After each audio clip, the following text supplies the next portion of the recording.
Iya. Kali ini kita kedatangan satu tamu lagi. Ini ada Nadila Ernesta. Halo Nadila. Halo. Nadila di sini berperan sebagai Gita. Kalau tadi udah kita ngebahas tentang Asa, kita mau tahu nih Gita ini seperti apa sih karakternya? Gita itu kan adiknya dari suaminya Nada, jadi adik iparnya Nada. Jadi di sini Gita itu perannya sebagai orang yang selalu mensupport Nada. Apapun yang terjadi dia pengen banget ngebantu Nada, jangan sampai Nada tuh terpuruk. Gitu. Berarti dia salah satu yang tidak menjauhi Nada ya? Iya. Nah ini susah nggak sih untuk memerankan atau berperan sebagai Gita ini kan? Kalau tadi Aca juga sempat baca dan ngobrol bersama Mas Charles kayak gitu. Kalau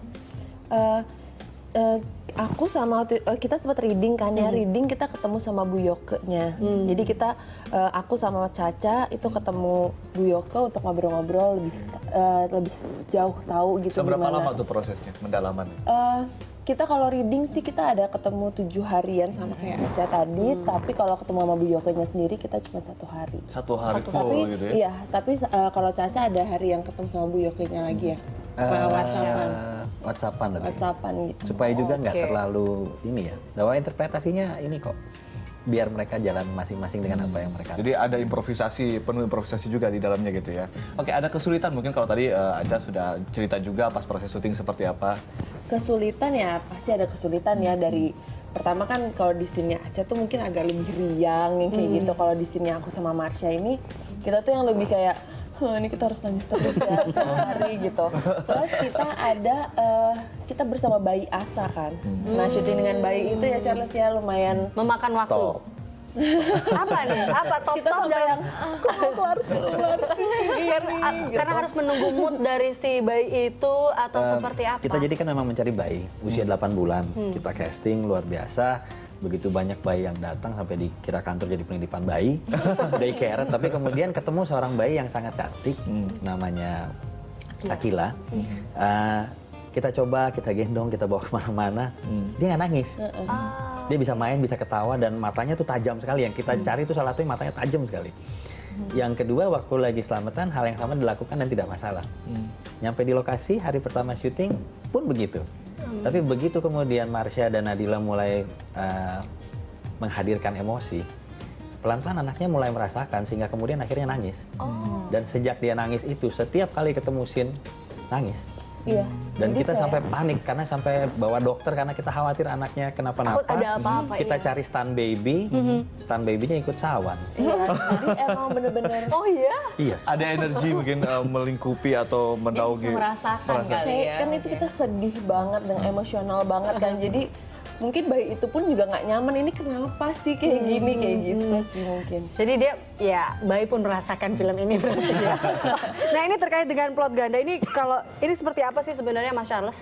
Kenapa pakai plot ganda? Karena tidak mau mendramatisir kesedihan.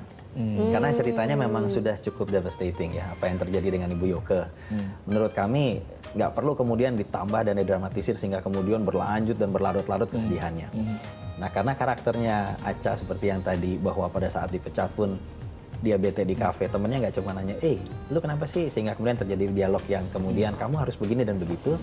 Mereka malah ngejam, dan lagunya benar-benar diciptakan Aca dengan Pongki Barata 1 jam menjelang syuting. iya. Jadi mereka nyaris benar-benar ngejam asli, hanya ada 1-2 kali. Akan dirilis latihan. mungkin lagunya? Iya, akan Dalam album tertentu? Sudah dirilis. Sudah dirilis? Lagi Bisa proses. di-download. Iya. Dan di filmnya mereka bernyanyi itu benar-benar nyaris ngejam asli, sehingga kemudian suasananya kan riang ya, positif, ada penuh semangat. Nah, 2 paralel cerita yang saling silang itu kemudian saling menghiasi satu sama lain, sehingga emosi penonton itu kita ajak untuk bermain. Dimainkan. Itu yang kita juga dalam novelnya Mbak Ita juga pembaca dipermainkan hatinya oleh Mbak Ita di situ ya. Dan itu juga para penonton juga akhirnya dimainkan di sini dalam film, menonton film ini, sehingga tadi ada tisu juga karena sedih. Di awal berarti sedih dan diakhiri dengan kisah percintaan Asa. Iya. Spoiler sih. Jadi gini, sebenarnya Nggak boleh ya, nggak boleh.